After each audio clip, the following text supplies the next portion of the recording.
Hello student, कैसे हैं आप। उम्मीद करते हैं स्वस्थ होंगे, मस्त होंगे। तो देखिए आज का हमारा टारगेट क्या है।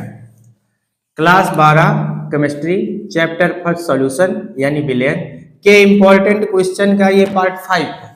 ठीक है, इसके पहले हमने पार्ट फर्स्ट, सेकंड, थर्ड और फोर्थ के इम्पोर्टेंट क्वेश्चन को हमने सॉल्व किया था। आज इम्पोर्टेंट क्वेश्चन का पार्ट 5 है।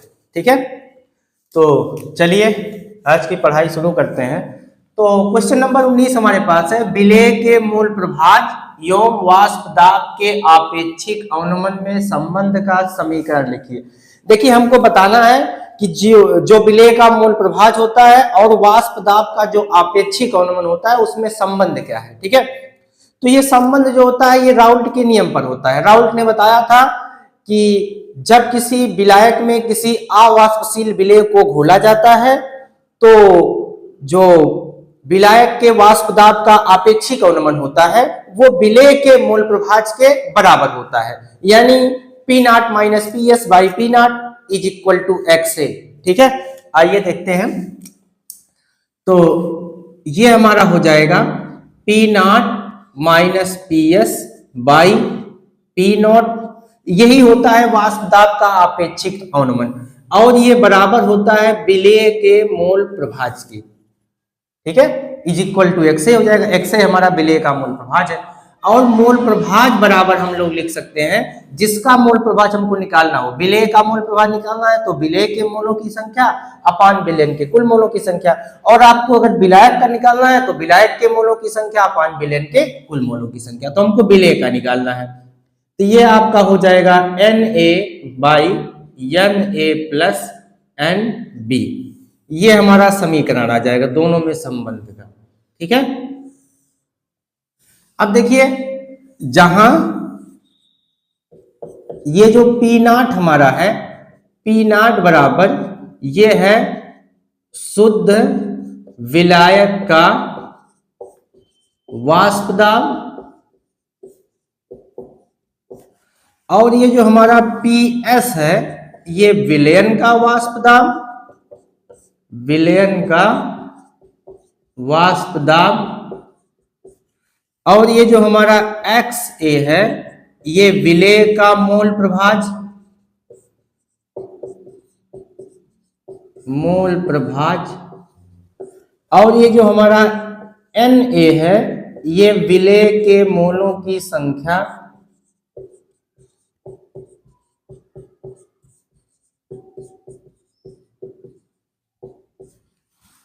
और यहां जो आपको Nb दिखाई दे रहा है ये है विलायक के मोलों की संख्या, विलायक के मोलों की संख्या,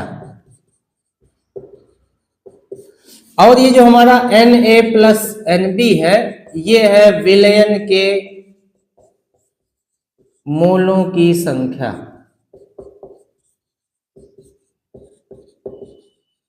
ये हमारा हो जाएगा।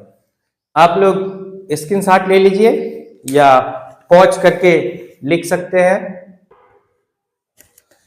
चलिए नेक्स्ट क्वेश्चन नंबर 20 है, कराए यूरिया का एक जलीय विलयन भारानुसार 6% है तो विलयन में यूरिया और जल का मोल प्रभाज ज्ञात कीजिए। और दिया गया है यूरिया का अणुभार 60 है और जल का अणुभार है 18।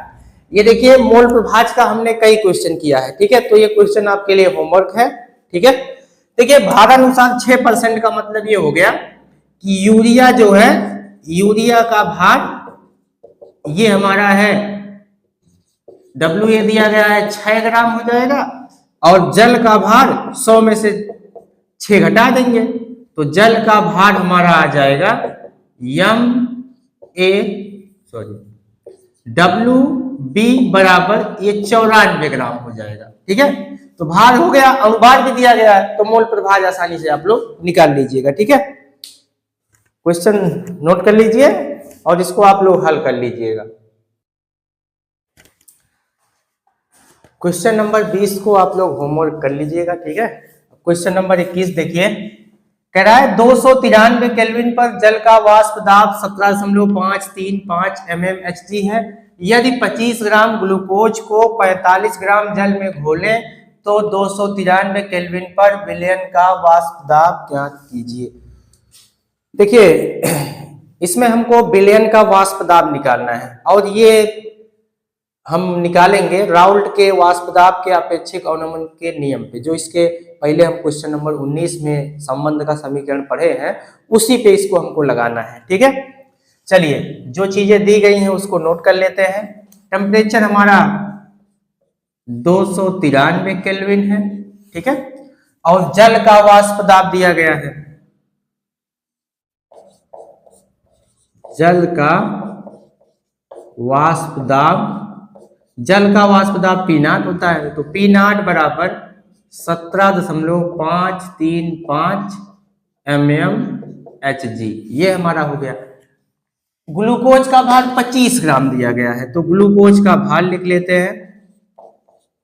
ग्लूकोज का भार, तो ये WA हमारा हो जाएगा 25 ग्राम, और ग्लूकोज का अणुभार दिया गया है 180। ग्लूकोज का अणुभार MA बराबर 180। ग्लूकोज का फॉर्मूला होता है C6H12O6, आप लोग अणुभार निकाल लेंगे। ठीक है, वैसे हमको दिया गया अणुभार 180 है। ठीक है, और अगर फिर भी आप निकालना चाहें तो C6H12O6, तो कार्बन का 6 परमाणु, 6 गुणे 12, इसका परमाणु भार 12 होता है। हाइड्रोजन का 12 परमाणु, तो 12 गुणे 1 हो जाएगा। ऑक्सीजन का 6, तो 6 गुणे 16, 12 छक 72, 12 एकम 12, 16 छक्का 96, तो हो जाएगा 6 2 8 2 10 और 9 1 10 7 17 1 18, 180 आ जाएगा। ठीक है, इस तरह से आप निकाल भी सकते हैं।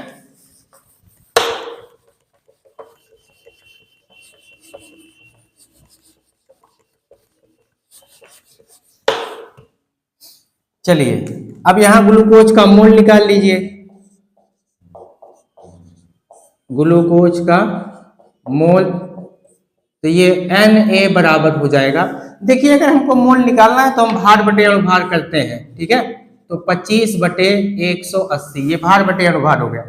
इसको भाग दीजिए, 5 का 5 बार 25 हो जाएगा, और ये हो जाएगा 5 का 3 बार 15 और 5 तक 30 हो जाएगा। यानी Na बराबर 5 बटे 36। ठीक है, अब ये 5 बटे 36 को काट देंगे हम लोग, भाग दे देंगे,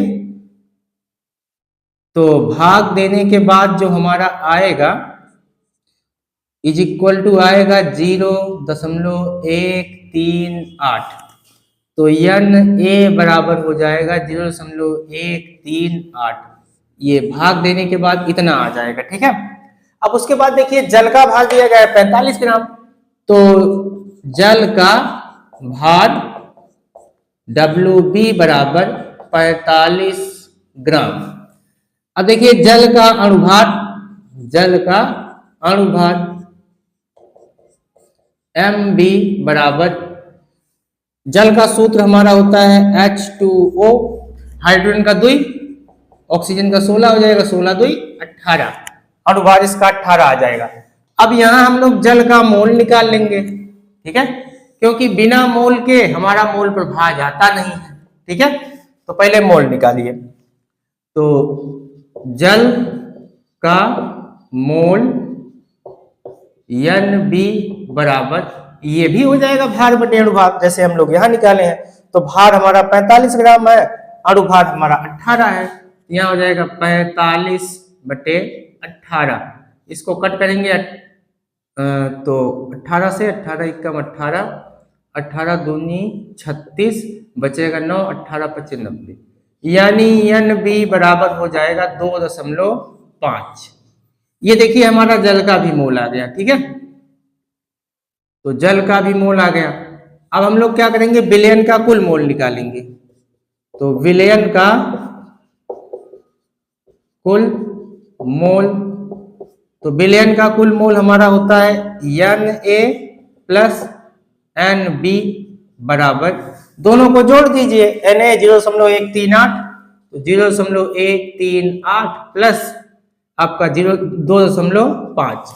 अब इन दोनों को हम लोग जोड़ देंगे, तो जोड़ने के बाद आएगा हमारा 2.638, तो ये हो जाएगा हमारा Na प्लस Nb, ये दोनों को जोड़ दिया गया। ठीक है, अब देखिए हमको ग्लूकोज का मोल प्रभाज निकाल लेना है। ग्लूकोज का मोल प्रभाज, तो ग्लूकोज का जब मोल प्रभाज निकालेंगे तो ग्लूकोज का मोल प्रभाज हमारा XA, तो XA बराबर हो जाएगा इसका, जिसका मोल प्रभाज निकालना है उसके मोलों की संख्या अपान विलयन के कुल मोलों की संख्या, तो Na upon Na plus Nb हो जाएगा। तो XA इज इक्वल टू हमारा हो जाएगा, इसका मोल आया 0.138, 0.138, और हमारा जो कुल मोल आया है 2.638, पॉइंट सेम पे है, सेम अंक पे है, तो इसको हटा भी सकते हैं। तो ये हमारा 138/2638 हो जाएगा।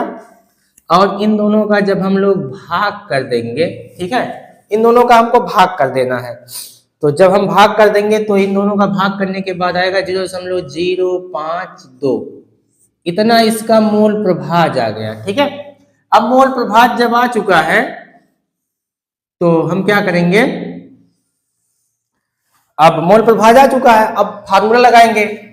तो जो राउल्ट का नियम होता है, राउल्ट के नियम से तो ये हो जाएगा P0 minus PS upon P0 is equal to XA, इसी पे रख देंगे।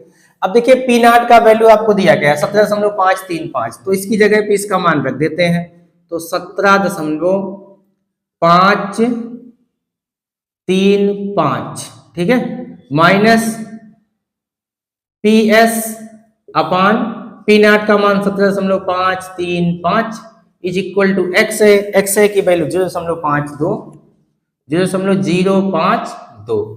अब एक काम करिए, आप लोग क्रॉस गुणा कर लीजिए। ठीक है, क्रॉस गुणा करेंगे, इसका इसमें गुणा, इसका इसमें गुणा, तो ये हो जाएगा 17.535 माइनस PS बराबर 0.52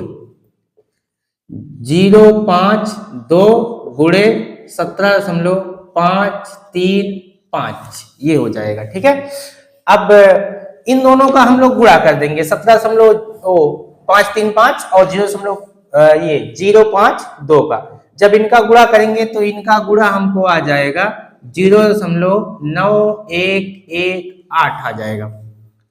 तो ये हमारा हो जाएगा 17.535 माइनस PS बराबर इतना हो गया। अब एक काम करिए, पक्षांतर करिए, ये प्लस में उधर जाएगा तो हो जाएगा हमारा माइनस में। ठीक है, तो ये माइनस PS बराबर हो जाएगा 0.9118 माइनस 17.535। अब इसमें से इनको घटा देंगे, 0.9118 में से 17.535 को घटा देंगे, तो ये हमारा आ जाएगा माइनस PS बाई, घटाने के बाद हमारा आएगा माइनस 16.6 आ जाएगा, हमारा 16.6232 आ जाएगा।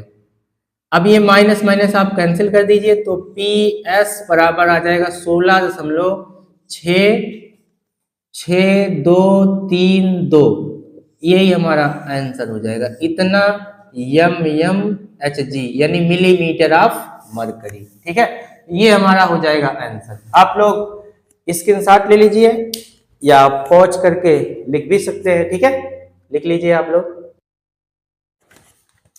आगे देखिए क्वेश्चन नंबर 22 है, किसी ताप पर शुद्ध बेंजीन का वाष्प दाब 0.850 बार है और 0.5 ग्राम अवाष्पशील विद्युत अनवघट्य ठोस को 39 ग्राम बेंजीन, जिसका जो अनुभार है 78 है, में घोला गया।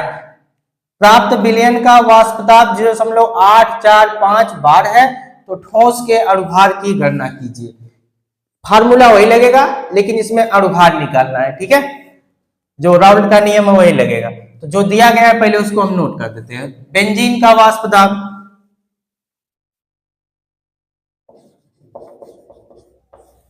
बेंजीन का वाष्प दाब P नॉट बराबर 0.850 बार। ये जो बार होता है ये दाब का मात्रक है, ठीक है। बेंजीन का अणुभार, बेंजीन का अणुभार, तो ये बेंजीन का भार भी दिया गया है, भार भी दिया गया है। तो चलिए कोई बात नहीं, पहले अणुभार नोट कर देते हैं। तो Mb बराबर अणुभार दिया गया है हमारा 78, ठीक है, और बेंजीन का भार भी दिया गया है, भार भी नोट कर लेते हैं। बेंजीन का भार ये हमारा Wb बराबर हो जाएगा 39 ग्राम, ठीक है। और क्या दिया गया है, अवाष्पशील ठोस का भार दिया गया है, तो हम लोग लिख लेंगे अवाष्पशील ठोस का भार, ये हमारा विलेय है, तो ये Wa बराबर इसका भार दिया गया है 0.5 ग्राम, ठीक है। और विलयन का वाष्प दाब हमको दिया गया है, विलयन का वाष्प दाब PS इज इक्वल टू दिया गया है 0.845 बार, ठीक है। अब देखिए इतनी चीजें हमको दी गई है, अब हम लोग फार्मूला लगाते हैं, ठीक है। तो फार्मूला हमारा होता है P naught minus PS by P naught is equal to XA, ठीक है। अब देखिए ये हमारा हो जाएगा P naught minus PS by P naught is equal to XA की जगह हम लोग लिख सकते हैं NA upon NA plus NB, ये हो जाएगा। अब देखिए अगर विलयन तनु होगा, तनु का मतलब पतला विलयन होगा, हल्का विलयन होगा, तो तनु विलयन के लिए,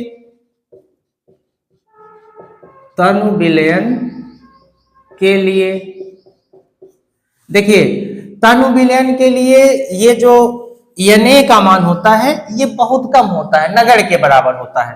तो तनु विलयन के लिए Na is much less than, sorry ऐसे लिखना है इसको, is much less than Nb, ठीक है। तो हम क्या करेंगे, इस जो विलयन के मोल है उसमें जो विलेय का मोल है इसको हम नगण्य मान लेंगे, तो ये हमारा हो जाएगा P naught minus PS by P naught is equal to Na upon, ये हो गया 0 नगण्य हो गया, बचा हमारा Nb। अब देखिए तो ये हो जाएगा P naught minus PS by P naught is equal to विलेय का मोल है, जिसका मोल उसका भार बटे अणुभार, तो ये हो जाएगा Wa अपान Ma, ठीक है, और ये हो जाएगा Wb अपान Mb, ठीक है। तो ये हमारा हो जाएगा P naught minus PS upon P naught is equal to हमारा हो जाएगा Wa अपान Ma इंटू, जब गुणा मिलाएंगे तो Mb ऊपर चला जाएगा, तो ये हमारा हो जाएगा Mb अपान हो जाएगा Wb, ठीक है।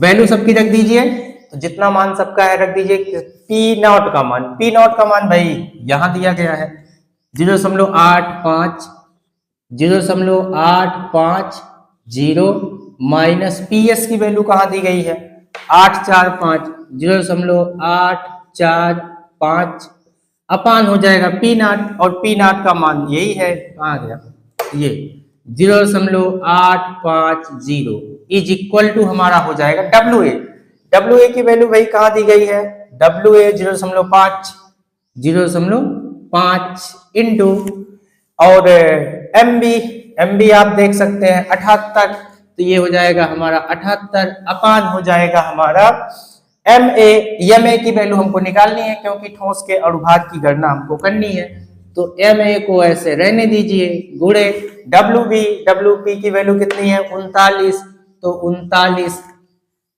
इनको हमको हल करना है। तो 39 एकम 39 और 39 दूना होता है, 2 बार चला जाएगा तो ये 78 हो जाएगा। ठीक है, अब हम क्या करेंगे, इसमें से इसको घटा देंगे। चलिए इधर देखते हैं, इधर देख लीजिए इस साइड। तो इसमें से इनको घटाएंगे तो हमारा आ जाएगा 0.005, 0.005। ठीक है, इसमें इसको घटाएंगे, 10 में से 5 घटाएंगे 5 आ जाएगा, बाकी सब हो जाएंगे 0। ठीक है, तो 0.005 आ जाएगा। अब बटे हमारा है यहाँ पे 0.850 इज इक्वल टू हमारा बचेगा 0.5 है और इसमें 2 से गुणा करना है, तो ये हमारा हो जाएगा 0.5, ये गुणा हो जाएगा 2 से, और बटे हमारा बचेगा यम ए। पॉइंट सेम पे है, पॉइंट को हटा दीजिए, सीधे बचेगा 5/850 बराबर। अब इसका इसमें गुणा करेंगे, 0.5 का 2 में गुणा करेंगे तो सीधे हमारा 1 बन जाएगा। ठीक है, 5 दूना 10, ठीक है, 5 दूना 10, यानी हमारा 1 आ जाएगा अपान एम ए। क्रॉस गुणा कर लीजिए, 5 का एम ए में तो 5 एम ए, 5 एम ए बराबर 850, तो M A is equal to 850/5। इसको कट कर दिए 5 से, तो 5 एकम 5 बचेगा यहाँ अभी 3, 35 हो जाएगा, तो 5 सत्ते 35, 0, यानी एम ए बराबर हो जाएगा 170 ग्राम पर मोल। यही हमारा हो जाएगा आंसर। ठीक है, नोट कर लीजिए या पॉज करके लिख लीजिए आप लोग। देखिए अगला क्वेश्चन हमारा क्वेश्चन नंबर ये हो जाएगा 23। ठीक है, कराए ग्लूकोज के 12 ग्राम को 100 ग्राम जल में घोला गया। इस विलयन का क्वथनांक 100.34 डिग्री सेल्सियस है। जल के लिए केबी की गणना कीजिए, और दिया गया है ग्लूकोज का अनुभार 180। देखिए हमको निकालना है मोलल उन्नयन स्थिरांक निकालना है, यानी केबी। केबी का मान आप तभी निकाल सकते हैं जब आप क्वथनांक में उन्नयन ज्ञात कर लेंगे। बिना क्वथनांक में उन्नयन के आप इनका मान, केबी का मान नहीं निकाल पाएंगे। ठीक है, चलिए क्या दिया गया है, विलयन का क्वथनांक, विलयन का क्वथनांक, तो ये टीबी बराबर दिया गया है 100.34 डिग्री सेल्सियस। ठीक है, और विलायक का जो जल हमारा है, यानी जल ही लिख लीजिए, जल का क्वथनांक आप लोग जानते हैं, जल का क्वथनांक होता है, इसको हम लोग T0 मान लेंगे। ठीक है, T0 भी, तो बराबर ये है हमारा होता है 100 डिग्री सेल्सियस। आप लोग जानते हैं जल का क्वथनांक कितना होता है, तो हमको निकाल लेना है क्वथनांक में उन्नयन, क्वथनांक में उन्नयन।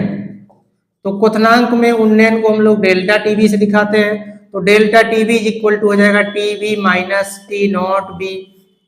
तो delta TB is equal to हो जाएगा इसका मान 100 टीबी का मान 100.34 माइनस 100 हो जाएगा, तो ये delta TB is equal to आ जाएगा 0.34 डिग्री सेल्सियस। देखिए जो ताप का अंतर होता है उसको हम लोग केल्विन में भी दिखा सकते हैं, उससे कोई दिक्कत नहीं। तो यानी हम लोग लिख सकते हैं कि डेल्टा टीबी बराबर 0.34 केल्विन।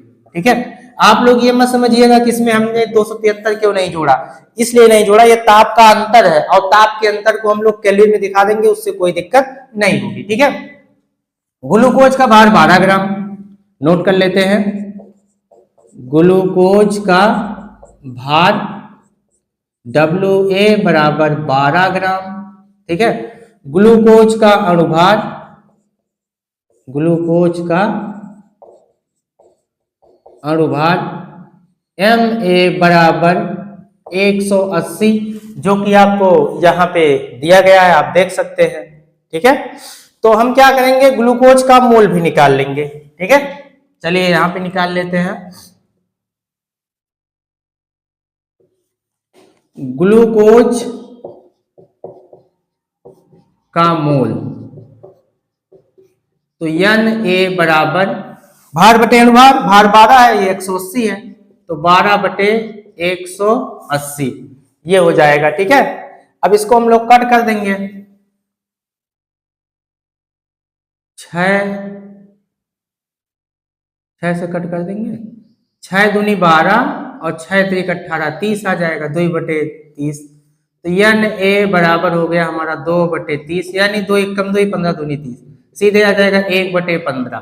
तो हम लोग जब भाग कर देंगे 1 में 15 से, 1 में आप लोग 15 से भाग कर दीजिए। ठीक है, जब हम लोग भाग करेंगे तो आएगा 0.066, 0.066 ये हमारा आ जाएगा। ठीक है, अब देखिए हमको निकालना पड़ेगा यहाँ पे मोललता। ठीक है, तो मोललता यम बराबर होता है विलेय के मोलों की संख्या अपान विलायक का भार, और विलायक का भार भी हमको दिया गया 100 ग्राम। देखिए, चलिए यहीं पे नोट कर लेते हैं, यानी जल का भार यही विलायक है, तो WB बराबर ये हमारा हो गया 100 ग्राम। ठीक है, तो यहां हो जाएगा यहां हो जाएगा NA अपान WB, और ये ग्राम में। ठीक है, जब ग्राम में रहेगा तो ऊपर 1000 से गुणा हो जाएगा, तो M इज इक्वल टू हमारा हो जाएगा NA का मान 0.066 गुणे 1000 अपान हो जाएगा WB का मान 100 ग्राम। ठीक है, अब 1000 का गुणा करोगे इसमें तो आपका हो जाएगा, चाहे पॉइंट को हटा सकते हैं। ठीक है, अगर पॉइंट को हटाना चाहे तो हटा देंगे, नहीं तो रहने दीजिए, या फिर एक काम करिए, 1 0 2 2 0 को काट दीजिए और 10 से इसमें गुणा हो जाएगा। चलिए ठीक है, जब 10 से गुणा करेंगे तो ये पॉइंट हमारा एक अंक दाईं हो जाएगा, तो 0.66 ये हमारी मोललता आ गई। ठीक है, अब जब मोललता आ गया है तो हम लोग केबी को निकालेंगे। ठीक है, तो एक फार्मूला होता है डेल्टा टीबी बराबर केबी इंटू एम। ठीक है, उसी पे हम इनको लगाएंगे, तो ये होता है डेल्टा टीबी बराबर केबी इंटू एम। पक्षांतर कर दीजिए, तो यानी केबी बराबर हो जाएगा हमारा, केबी बराबर ऊपर लिखें, हो सकता है आपको दिखाई ना दे रहा हो तो इसलिए हम लोग ऊपर लिखेंगे। ठीक है, यहां देख लीजिए, तो केबी का मान हमको निकालना है, तो यम नीचे आ जाएगा, तो यानी हमारा हो जाएगा KB is equal to delta TB by M. तो ये हमारा हो जाएगा KB is equal to delta TB की वैल्यू भाई कहाँ आई है, 0.34। ठीक है, तो ये हो जाएगा हमारा 0.34, और एम की वैल्यू कितनी आएगी, 0.66। तो पॉइंट सेम अंक पे है, हटा दीजिए, तो 34 बटे हो जाएगा सीधे हमारा 66। ठीक है, तो 34 बटे 66 अगर काटना चाहे तो 2 से काट दीजिए, 17 दूनी 34 और 33, 2 तिहाई 6, 2 तिहाई 6। ठीक है, तो केबी बराबर हमारा आ गया 17 बटे 33। इन दोनों का हम लोग कर देंगे भाग, 17 में 33 से भाग करेंगे तो हमारा आ जाएगा 0.515, 0.515, यही हमारा हो जाएगा आंसर। मात्रक अगर आप लोग लिखना चाहें तो केजी मोल इनवर्स, यही हमारा आंसर हो गया। ठीक है, नोट कर लीजिए आप लोग या स्क्रीनशॉट ले लीजिए। ठीक।